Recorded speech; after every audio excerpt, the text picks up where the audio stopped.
When looking for your favorite tools and supplies for your next flooring job, we have the absolute best place to shop online. Head on over to shagtools.com, the pro's choice for everything from cutters, adhesives, knee pads, shower systems, and more. Shag Tools carries all the premium brands you know and trust. In stock with fast shipping to either you or your job site. And right now, our new customers are going to receive 10% off their initial purchase using the code HUDDLE10. That's right, HUDDLE10 at shagtools.com. What is up, team? Welcome back to the Huddle, the #1 podcast in flooring. We're here every week to help you gain forward progress in your career. Simply put, we're here to help you guys win. For all our new viewers, welcome to the team. What's up, Mr. Jose? What's going on, brother? How are you, bro? Another day in the life of Jose. Coming at you from the Awesome. homestead today.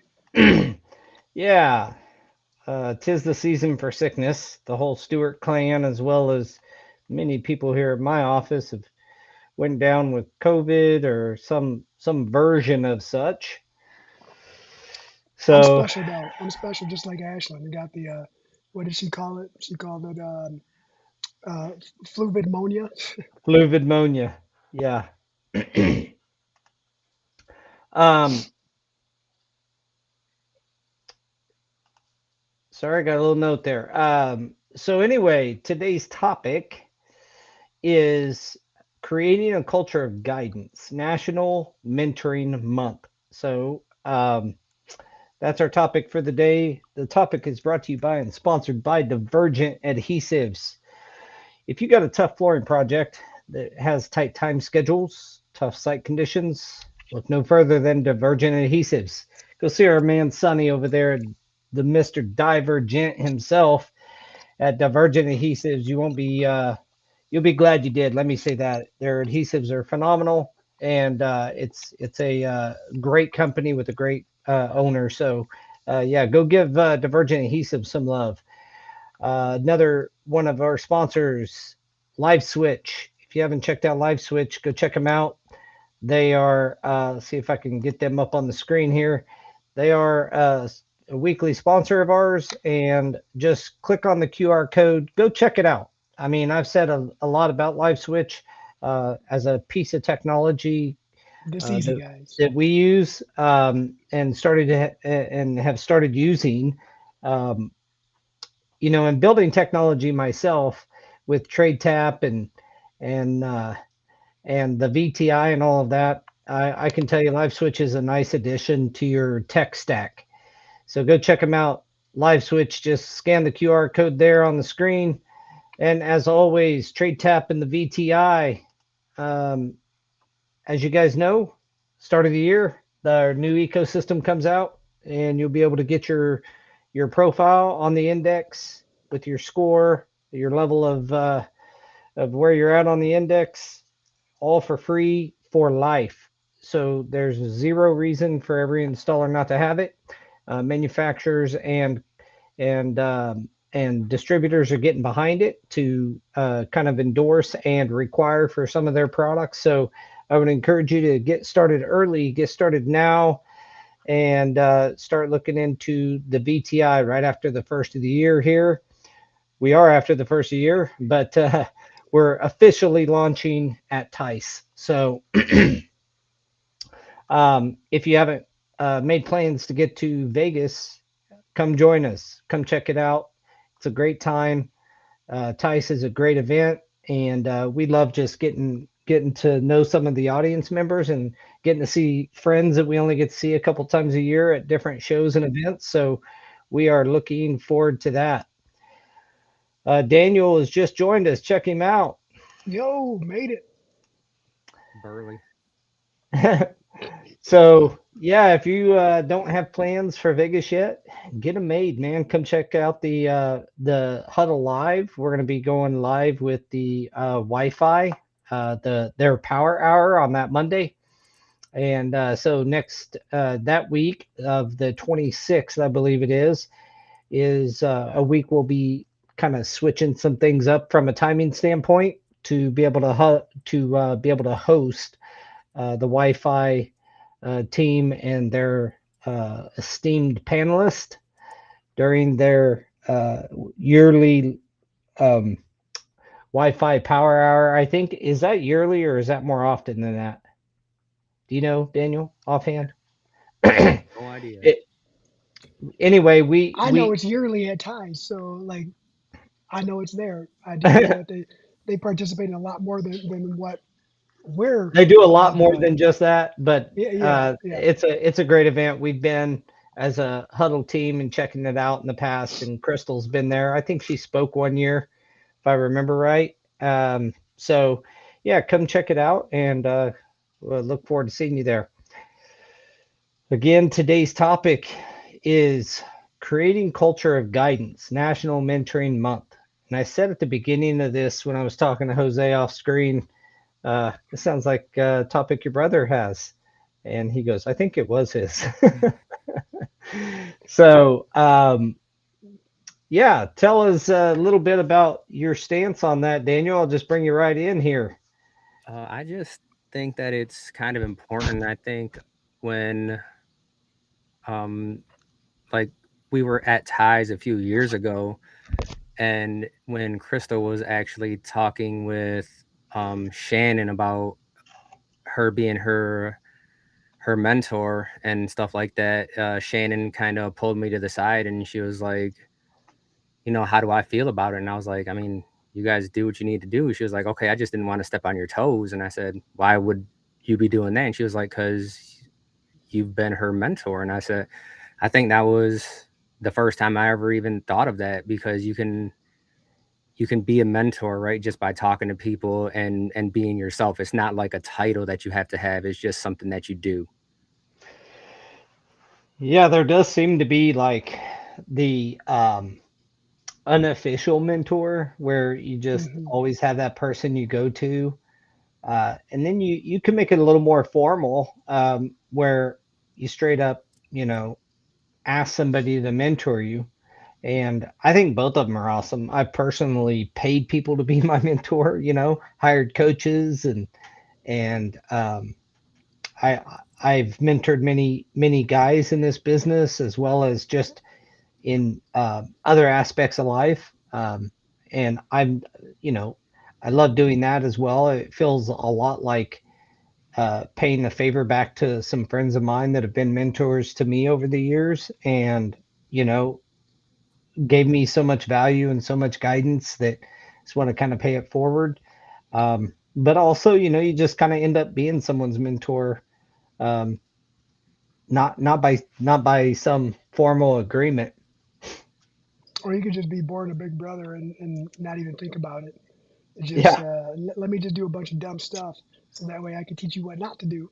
Um, And but call it then mentorship. yeah, and then watch you do it anyway, and then laugh and point the whole time. Yeah, so it's Yeah. National Mentoring Month. Is that is there any, how like these different days for a month they have like special things they ask you to do? I haven't looked into it enough.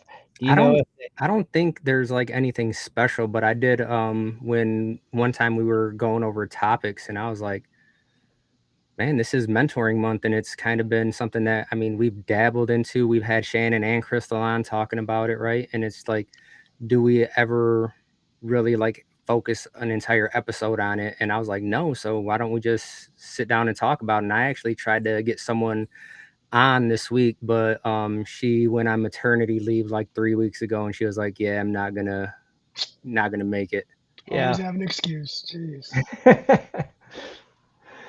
So let's kick it off by asking the audience and you guys a few questions. What is to you, what is the difference between like just a friend and actual mentorship? Like, what is the difference? I'll start with that one. So if I think about who I've leaned on, there a friend is typically a mentor on accident, right? There's no gain out of it. There's no label.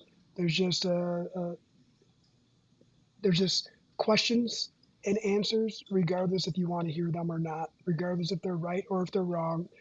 Just straight conversation, and it leaves you in a position to formulate your own opinion your own path. Like to me, that's a friendship, a mentorship type deal. Um, some of the people who were actual mentors on accident, I guess, were like the path that they were, the picture that they were painting was a path with a lot less lumps. Those were a lot deeper conversations, um, a lot harder times, right? Where the questions were harder to ask. The questions were more personal than they were broad, and those are the ones that you can tell that they put thought into the answer. I appreciate all aspects of it, but to me, the friendship mentor is some. They're going to answer you truthful, regardless if it's their truth or your truth, and you got to I run with think it. those ones, it's everyone's truth, and you just have to just, that's what it is, man. A mentor is not there to sugarcoat anything, right? That's what you're there for. You're there to tell it like it is. If you don't like what I'm saying, change what you're doing. Yeah, I found that you've got friends that you can confide in or friends that you can talk to or what have you. I found like in those cases where I'm the friend that's being talked to, uh, you're just in both cases, I think you want the best for the person, because you're friends. But mentorship doesn't always mean that you're friends starting out. Often it grows into a friendship, but sometimes it's just a mentorship. And that person, uh, in those cases where it's true mentorship, the two things that I appreciate the most is directness, like you said, Daniel, just directness, just being honest with me, for my own benefit, and the the time that they spend with you, it's almost like they have a fiduciary duty to you, not a true money duty, but they got a duty for what they tell you to be able to be applicable to your life. And that's where I found the biggest difference in friendships. They'll just kind of tell you their case for it, almost regardless, like their ideas, without be really dissecting your situation and knowing if it's the best advice for your particular scenario. A mentor's job is to make sure that the advice is sound and the guidance is sound for your specific situation. So friends are awesome, but they have a national mentoring month for a reason, and that is because mentors are really important. I think that if you're struggling with a part in or something in your life, don't be scared to go spend some money on yourself and hire a coach or reach out to someone you respect in the particular field you're looking for, um, and ask questions. And sometimes people really would prefer you just to come out and say, hey, would you be interested in mentoring me? And then that kind of identifies that relationship a little clearer, and so both people know how to kind of treat one another. When you pay someone, it's without a doubt, like, I have expectations. I'm paying you a dollar figure to mentor me or to coach me. I've got some expectations and some milestones I'm trying to hit, and I want you to help me hit those. you know Friends are rooting for you, but mentorship is meant to really kind of guide you there. But then, I want to go back to the friendship one too. Like when you're younger and you're leaning on people who are a little bit older, be cautious as who do you ask these questions, because sometimes these friendship mentors are really in it for themselves, and some of the information and advice given might be beneficial for them long term versus you. Mm, Um, so, do expand. I'm curious um, what, without calling anybody out, there sounds like there's oh a no, story behind this. no, it's all good. It's when you're growing up and you're trying to find your place in the pecking order, you're trying to find where you belong in your group that you called your home. Um, there are certain people in the group that never have your best interest at heart, right? They don't. They are trying to maintain a certain level, in that pecking order. And in order for them to maintain that, it might be through manipulation. So that's where just be cautious of who you ask, right? Who you ask these questions and who you open up to. Um, and that's more on the friendship level. And I'm older now, right? I'm 44 years old now. Back when I was younger, I thought friends were there, family was there for life, through for the rest of it. People weed themselves out for a reason, or you leave a group for a reason. Just know that everything that you ask is also you learning, but it's also them learning about you. So be cautious. Yeah, I think uh, a good kind of North Star, if you are looking for a mentor, um, make sure that you're asking somebody that either has what you want, does what you want to do, or has performed in some manner uh, the feat or the the hurdles, the pitfalls, whatever you're going through. So when I started building Go Carrera, which is now TradeTap, um, a lot of that.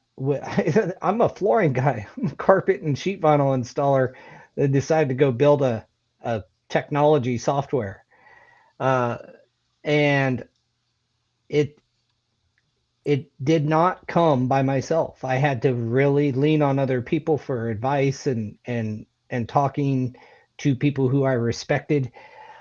But it's funny how when you're talking to just anybody, they'll just freely give you the advice. I would caution that if they haven't done it and they have this great idea, but they have not done something, the same thing you're wanting to do. Like, you don't go ask a sprinter how to run a marathon or how to pole vault. Like, go ask the pole vaulter how to pole vault, right?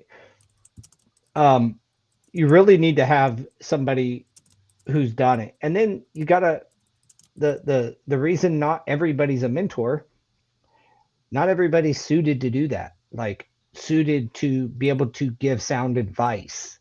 Um, they know what their journey was, but being able to articulate that into something that's useful to someone else can be tough sometimes. So always was told, don't take advice from people who haven't done what you're trying to do. Yeah. And if they have and they're willing to mentor you, value that at such a high level, like family value that, because that person, especially if it's not a paid coach, which is kind of a difference between a coach and a mentor. um, most mentors are giving you their time, and that's their most important and valuable resource, and they're giving it to you freely. So honor it and value it like family time, because they're giving up their family time likely to spend it with you, or some version of that. So just remember, if somebody does choose to mentor you and you ask them, honor it with a high level, with the relevance that it really deserves. Yeah. Let them know you value their time. Yeah, Yeah. and a lot of that is just in what you do, not what you say you're gonna do, right? It's the actions, it's listening and then being like, you know what, I am gonna go over here and start doing what we talked about. Because why ask if you're not gonna do anything about it? Yeah, I don't think you could. There's a better way to reward a mentor than to go do a piece of their advice and it work out for you. Um, Puts a big smile on my face when I see people succeed from a little bit of the advice that we may give them at some point. And it's that's their reward. So share your wins too. Share your wins with your mentor. Let them know that if they're doing a good job, let them know.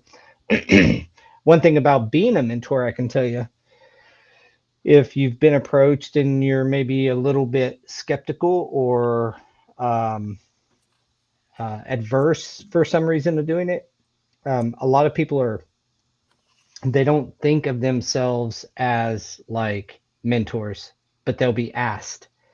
And that person sees something in you.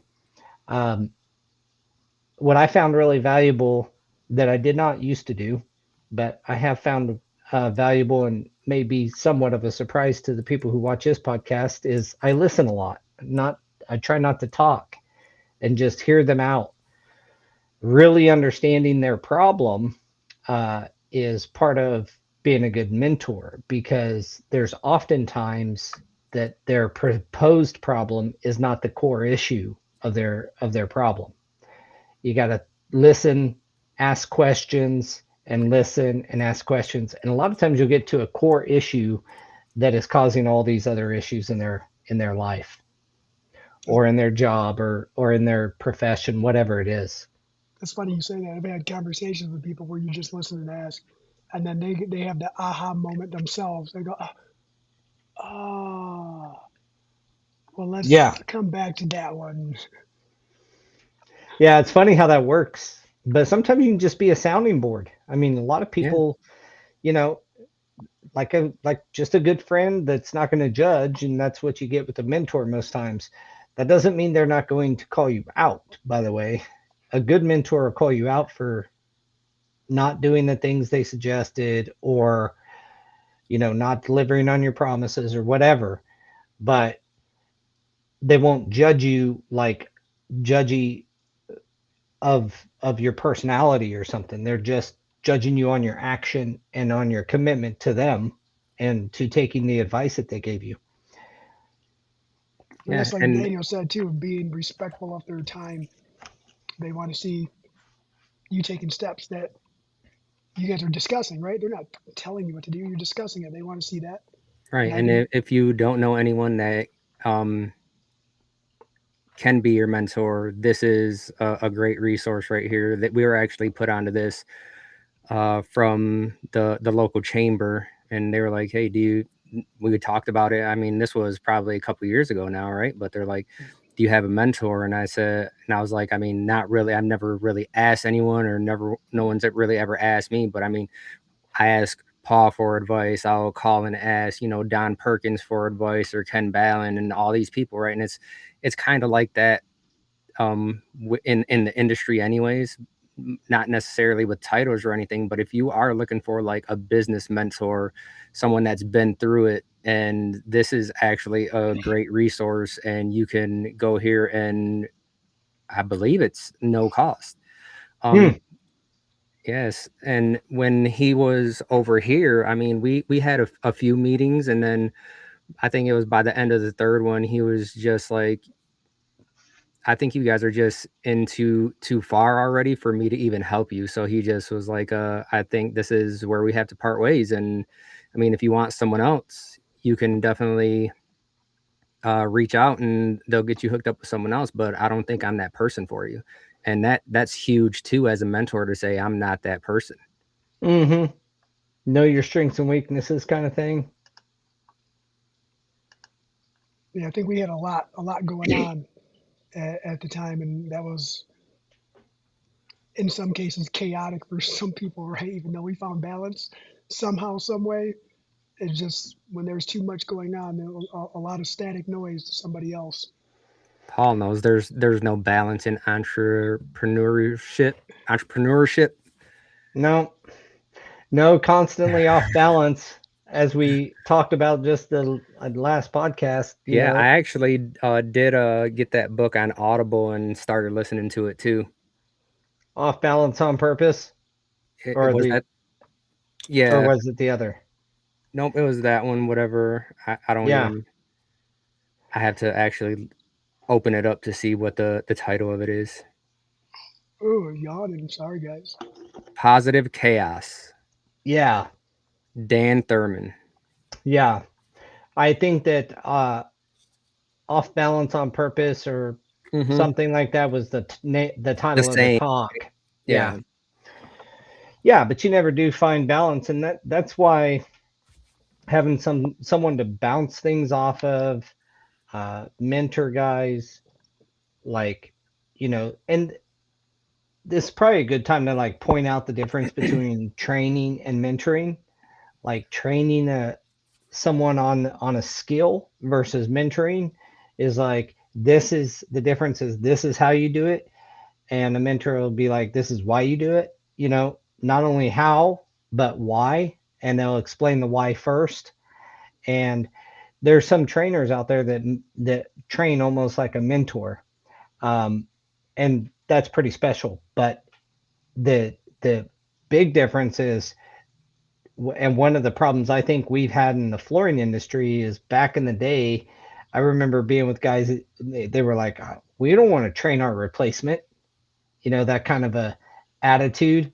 Well, now look where we're at. But at the end of the day, the fact is, training someone is like teaching them how to do something, but a lot of times getting someone emotionally invested into the why of you doing it, even if it is a skill, that's kind of the key differentiator between a mentor and a trainer, so Right. to And speak. Nate says that the sad side effect of the installer shortage is that there's also a mentor shortage. So treat them like gold. Hmm. Yeah, and there's a lot of guys that'll give you their time, um, that at least who have given me some time in this industry, that I've found a ton of value in. You guys, um, you know, people like everybody from Scott Humphreys to like Dave Garden. Yeah, that I was gonna say, like, Like, Dave Garden, I know when he calls me, it's gonna be like at least a half-hour conversation. With Rollin, I need to block out probably an hour and a half or so. yeah, but these are friends that you are kind of friend mentors. I personally got to know them through flooring, so I always kind of think of them flooring first.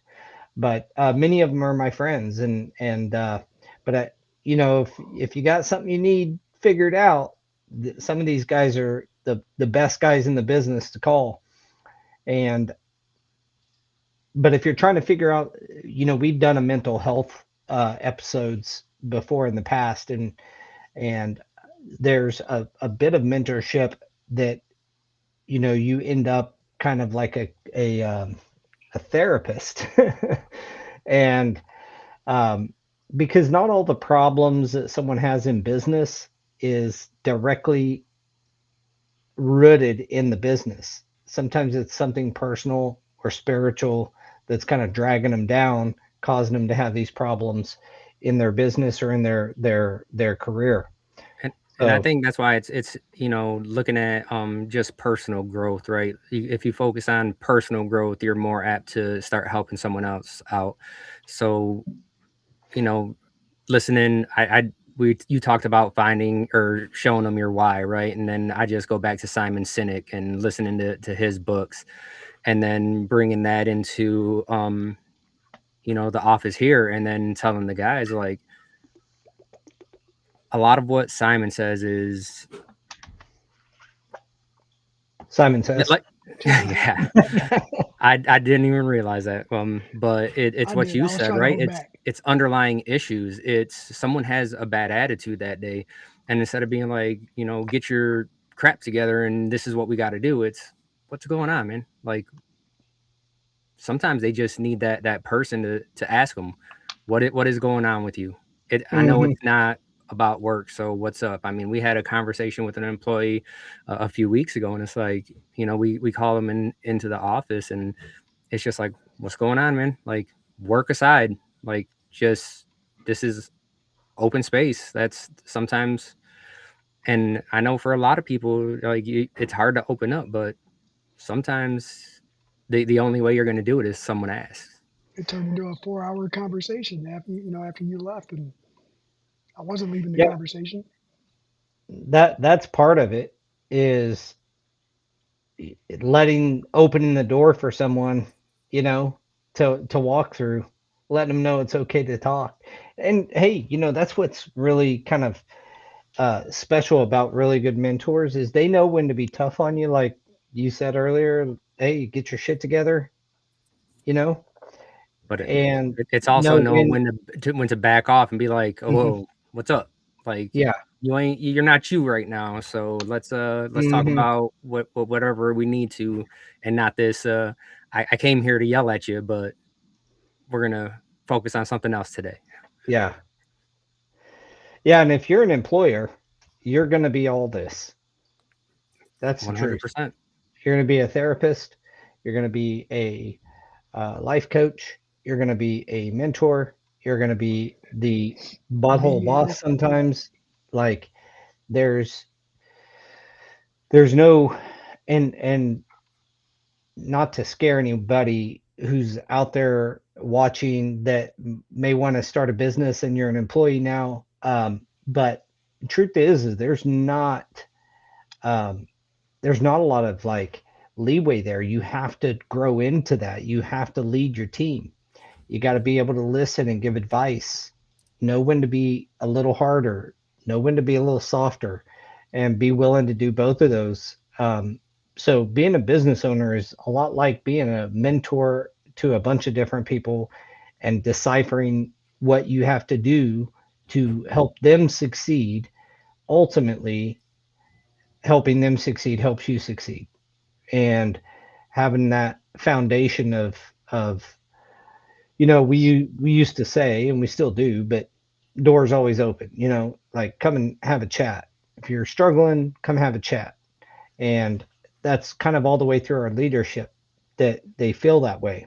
And I think that gives people lets them know that they have the right to come and talk to you about more than just, hey man, the hours on my check wasn't right last week or something.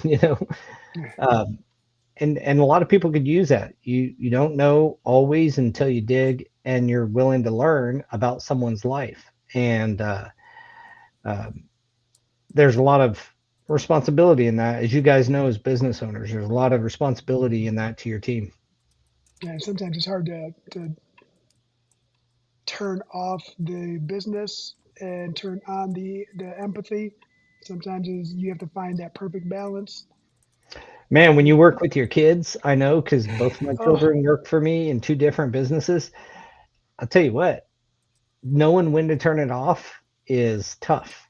Like my daughter and I had a conversation, you know, about like our interactions are becoming nothing more than business. Like even when we're on family time, and something you got to be cognizant of. And thank goodness to her, she brought it to my attention. But um, yeah, it's easy to fall into that mode if you work with friends. Same thing. Before you know it, if you're not careful, you quit building the friendship and you're just building the talk about work. you know? that's why you got to get some tamales and talk crap about one another. Brings Yeah. it right back. Brings it right back. Yeah. Well, and not all, I points out makes the point that not all relationships are meant to be mentorship and mentor mentee, you know. Some are just best being friendships and left at that. Yep, 100% agree with that one. And then, you said that about you and your kids, and starts making me think about, my son's 13 years old, and I intentionally have a divide. Like he's always trying to. He's got a very entrepreneur spirit. He wants to learn about everything. I'm going to teach him whatever he asks, but I also have to make time to be dad coach, dad. Let's cuddle. Let's watch a movie. Let's do this, right? Try to create that separation. Um, and being intentional on that is very hard sometimes Mm-hmm. because you forget about still just your kid, still wants Yeah, just a hug. that's what it is. Sometimes you forget how young they are, right? Even if they're not young, you just forget that your kids need you. You know, they need the dad, they need the mom, and yeah, that's just a bit of advice if you hire your children is remember you're also dad. You know, and you can compartmentalize those things, but then, man, I tell you what, it just creeps up on you, and before you know it, you haven't had a personal conversation with your child in a month, but you've talked everything business up one side and down the other, I it's interesting. it's important too to let people fail sometimes, right? Because I look at it in terms of just yesterday. Um, so my son, prior to him committing to bowling, I told him, I was like, listen, dude, like you've got a lot of stuff going on already. You got baseball, you've got a personal trainer now. He has French horn lessons, and I said, you're going to be really busy. And then every Monday he asked me, do I have personal training today? And then he's trying to figure out what day he can use instead of Monday. And he already told him that he wasn't going to do it yesterday. And then he's like, well, what day can I do it? And I said, there's a reason why you do it on Mondays. It's because you have all this other stuff. Yeah. Well, there you go. You guys just something we didn't talk about is you are your children's first mentor, right? You're helping them find a Pretty path and true. get on track. That's the practice that you need, and that's what you take away into the world. Is I guess my mom was my first mentor too. So She still is a mentor to us sometimes. Like, I mean, she's more the biggest cheerleader than anything right now, but Well, amen to parents, good parents who raise their kids and think about this kind of thing, you know, consider that stuff. So we got mentorship on personal items. You got mentorship on business. There are like different differentiation between those two if you want as well. Just as a note, I've had a life coach and a business coach at the same time before. And what's the difference? one is really, business coaches in general get really technical. They're really about the what to do to help scale your business or grow your business or grow your influence or whatever it is you're trying to do. And life coach is more trying to deal with all of your life, like the difference between a secretary and a personal executive assistant kind of thing. One is just kind of there for this time, for this, you know, I don't know, during business hours kind of activities. And, my executive assistant, if I need a airplane ride on a Sunday night, she's going to have to hook it up, you know? Okay. And so it's like, it's just a little bit different in that way. And different stuff you're going through. I mean, you may not want to tell a business coach some of the personal things you're struggling with, or relationship problems, or any of that stuff. And life coach may not have a fart's chance in the wind of giving you good advice on your business because they don't know your business. Um, and they may not be a business person themselves. They just so it's just different flavor, different strokes for different folks, kind of thing. But evaluating what you are trying to get out of a relationship with someone will help you pick the right mentor. If I was picking a mentor for a skill, I know who to pick. If I was going for a sheet vinyl skill, for example, I would certainly pick one of you guys. You know what I'm saying? Like, show me how to do X, Y, and Z. But if I'm trying to figure out, how to balance, you guys are bad examples as not being good mentors here because it's like got kids and all that, but not all of them do. So, it's just picking the right one. And also, uh, another little note, if you're interested about mentorship, finding someone who really jives with you, you know, uh, I found Naturally, mentors that I've had are also like bootstrap kind of people. One of my best mentors, still a friend of mine to this day that I've had as a mentor and a friend for many, many years. Um, go fishing with him and all that kind of stuff still.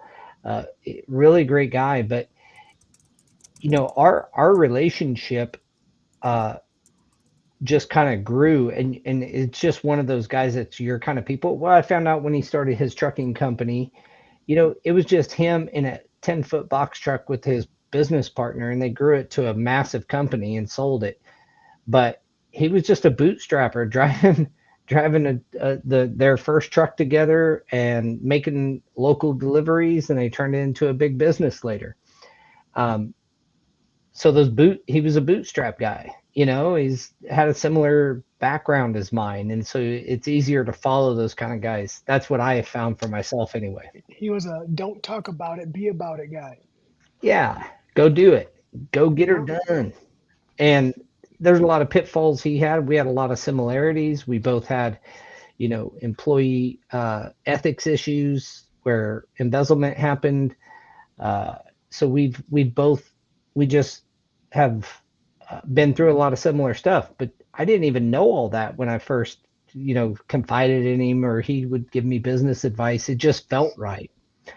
Um, what that turns into is the bottom line is like finding someone you jive with that just feels right. You'll find out you probably have a similar background. So don't force the relationship and let it blossom. You'll know. I get it. Well, just it's not always about picking. I haven't been to that site. I did scan the QR code though because I'm always interested in that kind of thing. But um, I've been on coaching sites, and you might think like, oh, I got to get the the most expensive guy, or you may look at the cheaper guy and think that's not, how can he be that cheap? Because there's these sites where you can hire a business coach, obviously, or a mentor. And don't be scared to like interview if you go through that path where you're going through a paid site of some sort. I always made a joke growing up that um, if you wanted to learn what not to do and how not to fall into addiction, just go ask a crackhead. And I used to make it as a joke, but like as I got older, people who had those types of addictions and stuff like that, they would answer you honestly, like, what happened? Well, this what happened, and I didn't want to deal with it. I gave up. This is what I started doing. They would answer you honestly, and as bad as it sounds, in fact, go ask a crackhead. Like that's not like a topic or an episode that we should do or anything like that. But that's legit, right? That was just a joking way for me to say, as someone who is in the middle of it or has been through it, and Yeah, that's what he was talking about earlier. Like, if you're going to take advice from someone, they should have some body of proof. yeah, One of the types of books that I'm always skeptical of, not to say they don't write good books, but are businessmen who are authors. Like that is their business, and they've Right. never ran another business. They're very wealthy, very successful from writing books, but that to me is like that circular thing, like an MLM or something. Like, well, you get rich by writing books. How'd you get rich? Because I wrote books. Like and I it's sold not. them. It's not. The advice in those can be not as applicable to real life sometimes. So Jeremy's mentioning in the comments something to do with essentially that a good mentor or teacher is understanding that not everyone learns essentially the same way, and that taking time, slowing down, and making sure that they understand what they're doing and what to look for, and that the old school way is definitely not always the best way to teach someone. And I would say there's truth to that with some nuance. I mean, at the end of the day, um, the person being taught has to be teachable. And a mentorship is more of the person being taught going to the mentor as opposed to the mentor searching you out, which is the difference in training, right? You're going to train somebody whether they ask you to or you ask them to or not, because like it's your job to train them. You know what I mean? Yeah. Um, and they don't have as much obligation to you to be a mentor. They have more obligation just to teach you the how. But I do agree with you. Like the best coaches and mentors are the ones who find that personal thing with that person and can teach them the way they learn the best. But at the same time, you can't like take any flooring training. You can't parcel it out into 10 different ways of teaching the same thing just because people don't learn the same. You also have to be adaptable as the mentee, that you're trying the things and you're trying to adapt to your mentor as well. So it's a two-way street. It's a Yeah. real relationship. Even, you know, when I'm doing the classes and stuff, what ends up happening is that person that needs that a little bit more of show me so I can watch like very closely, and they know that, you thankfully so far they've known that, all right, this is a class, he's gonna, you know, keep on progressing, and then they'll come to me after I'm like, all right, get to it. Then they'll come up to me and be like, hey, can you come over here and just show me this, because I really didn't understand it. I'm more of a, I need to be able to be right there and watch you. And then I mean, there we also have those people that are like, I want you to watch me do it. And it's like, there's limits to these things, guys. I'm not. Yeah, it can be tough to teach a class to get through the curriculum if you're talking about trying to almost uh, uh, customize each person's experience. And that's why you, as the student or mentee in this regard, that you think about, you also have to adapt to the person teaching you. Got to be coachable. Yeah. Got to be coachable. 100%. Sometimes that's the hardest part, is understanding when someone is doing their best to try to connect with you on your level, but if you don't allow it, it's just going to be, water and oil. You just get not going to be able to have that mixture 100% until you guys are both equaled out. Yeah, you got to try to find that common ground, I think. But again, I'm just not to take a all the burden on the mentee, but I've had experience where it's like, well, that's not how I learn. And I'm like, well, that's not how I teach either. So maybe we Bam. just have a disconnect. And if it's that different, then they need to find someone else, and you don't need to waste your time as the mentor, and you don't need to waste their time. Because if you have a specific teaching style and they have a specific learning style, and those two don't match, and they're too far apart to come to any common ground, that can be tough. It can And I be think tough to have a valuable relationship. So that's why I say make sure you jive with them. we had a conversation somewhat in here the other day at work, and it was with everyone. It's like I'm not one of those individuals where I don't need a pat on my back, right? But some people do, right? Mm-hmm. Am I gonna? Does that mean that I don't appreciate it from time to time? No, but it's not.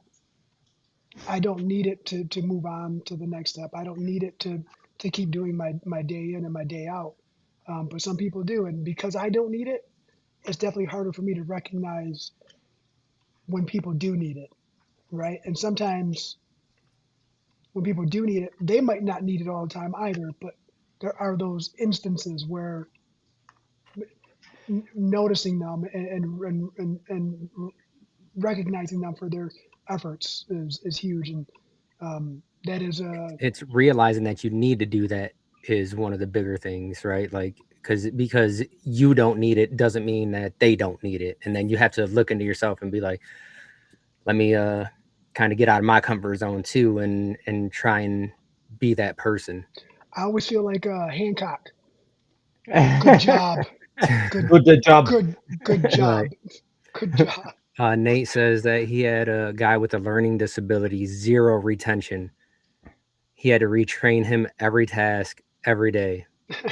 10-second Tom. 10 seconds. He said You it know took him a what? couple months to figure that out. I wonder if so the gentleman or the person he's speaking of, did it ever resonate? Did it ever sit? And Ever if so, finally sink in? yeah, and if so, what was the guiding light? What was Nate's aha moment on this is how to connect with him? Was it time? Was it a certain way of interacting?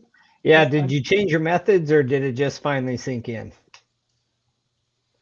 that's But I a do, I'll let you know if he answers. yeah, I do want to point out that what you said just a minute ago, Jose, that I have the same problem, like recognizing when someone needs that like good job. I was just raised where you did the job because you're getting paid to. Like that's you just go work because that's man. what I'm gonna Yeah, that's why you get a paycheck. Nate said look. he never figured it out. Full disclosure, Paul, is I used to tell people this flat out. I used to say, if you're expecting me to give you a pat on the back for a job that's expected of you because that's your title, then you're dead wrong. I used to be that asshole that said that out loud. Like, you want me to thank you for doing your job. So when I was like But Well, I that don't, was I, probably when I was still in high school, they used to say, when you come on my jobs, you better leave your feelings at the door because they're gonna get hurt. yep. well, and Sorry, D. My bad. That was that's just my how line too. that's That was my how line. that's how you lived a lot. I mean, I think as we were.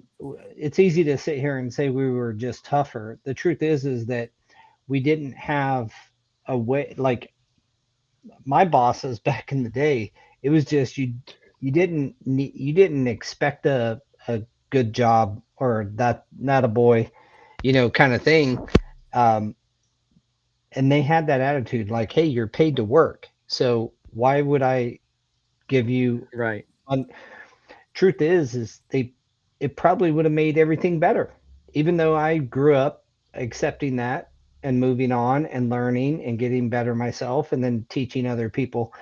I still do have that same problem you mentioned there, Jose, that like giving people props just and it's where you got to really care about them, you know?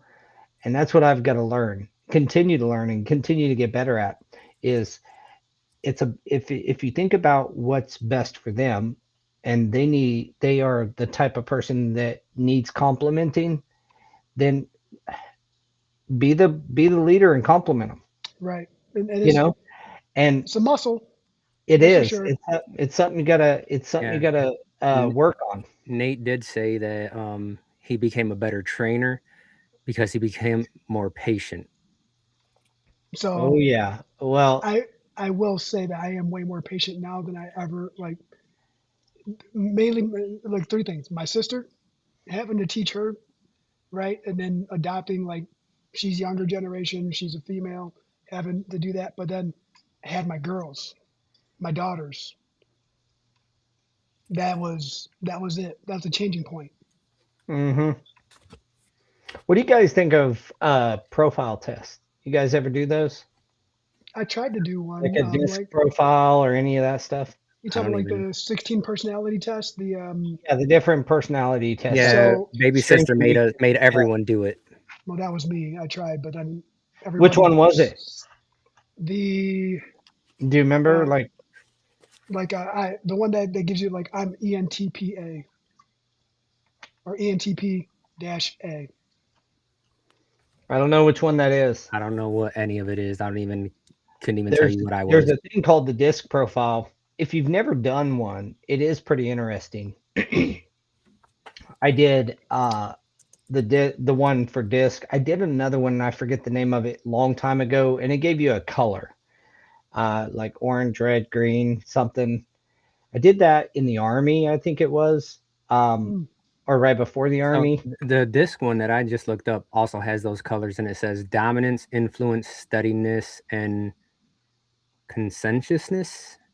Conscientiousness. Conscientiousness. Yeah. So D, I was like 98% D, which is the type of kind of a dominant personality that when you the big reveal, I knew a lot of the stuff about myself, but the big reveal was how I will ask someone a question and I expect them to answer. Like my spouse is one of those people. Like it helped our relationship out a bit because quite a bit because I I would like in a argument or a disagreement, I would say my part and she'd just sit there and look at me kind of, and I'm like, that blank stare, hey, right? You ain't got nothing to say, like what, And that's the thing, like when you're like, I go back to like just talking to baby sister, right? And I'm like, do you understand? And then just that blank stare. And I'm like, you need to say yes or no. Like, I need to know if you understand because I either need to explain it a different way or you're good. But I should probably already know by the blank stare. Yeah. So my wife came back as a heavy S, which those people are more analytical. Like when they think about something, not analytical by itself, more they need more time to process what you're asking. So like in your scenario there with baby sister, Daniel, she may have been thinking, well, do I fully understand? Or what part of this don't I understand? And thinking through that. And the whole time you're just wanting a yes or no. Like, tell me. And they're still trying to process it, right? Like, yeah, they're still trying to process. Not only they understood what you said, but what that means to them is different than what it means to you. You think it's a yes or no, but to them, it's not a yes or no. It's well, I understand most of it, but not all of it. So how do I tell you that? And they have to process what part am I missing? Like, I need to let you know I'm missing this part so explain that again when it's already explained it. So yes or no. Yeah. Yeah. And I found that with my wife and it helped out a lot because I didn't always expect the answer right then. And,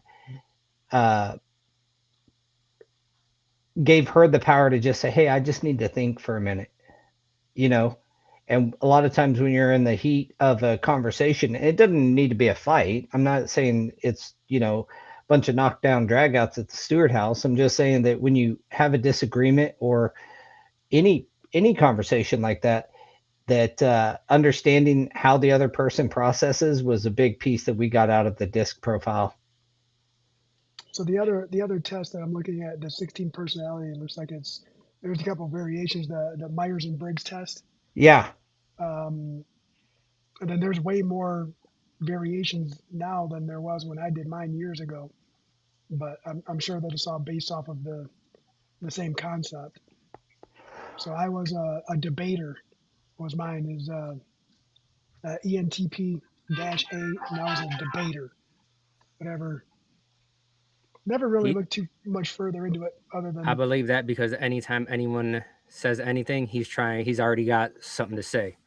Even if it goes against what I say, though. See, that's the whole thing, because I'll debate I'll argue what I believe in. Yeah, that's why I argue with myself. That's why you and Jeremy are like the same, right? Because you don't even care what it's about. You're just trying to argue about something. Hey, me and Jeremy got an understanding. Well, the reason I bring up those tests is some of the coaching programs will have you take them before they'll match you. Oh. So just another little tidbit, and I'll leave you with, since we're coming up on our the end of the podcast here, I'll leave you with, if you're more interested in being right than getting it right, then you're the problem.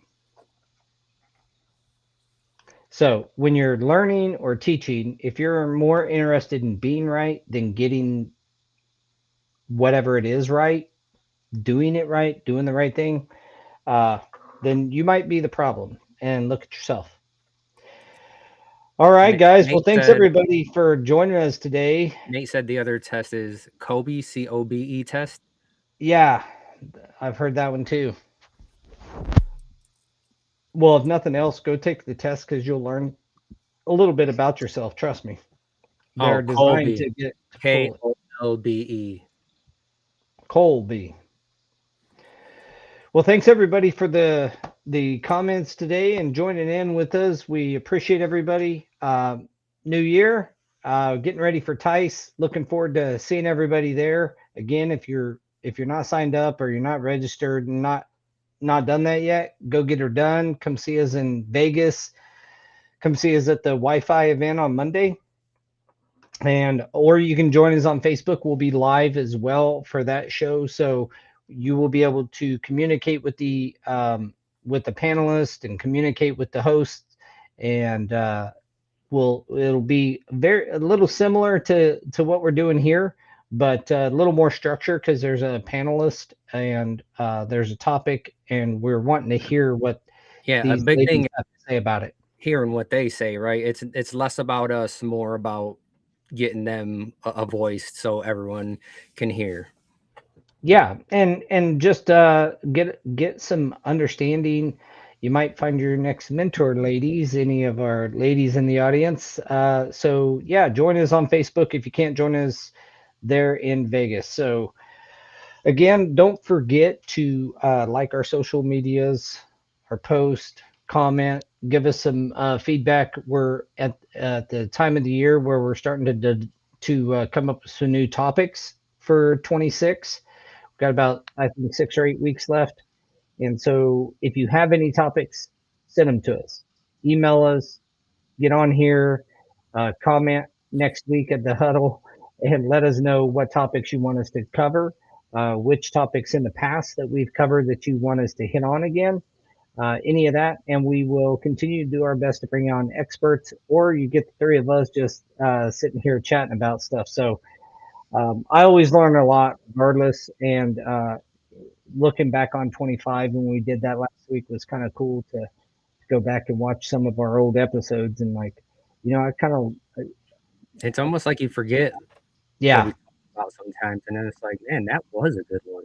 And then Yeah. like you see some of these ratings on them, right? And it's like, it wasn't 25, but 20, I believe it was 24 when, the mental health one that we did was like the biggest one of the year. It had the most minutes listened to of like by far. yeah. Hint, Yeah. hint. And what's cool about that, guys, is you don't have to just closing out the whole mentorship thing. That's proof that you don't necessarily have to. Like, some of my mentors don't even know they're my mentors. Simon Sinek. clearly one of Daniel's mentors. He doesn't, I don't know, I could be wrong, but I'm guessing he doesn't know that he's your mentor. No, But you consume his content, you read his books, and you like his style. And that is a mentor right there. So if you know someone online that you really jive with, follow them. Give them, make sure you're tracking their stuff and you're reading their books and you're going to their speaking events. Like, engage with them.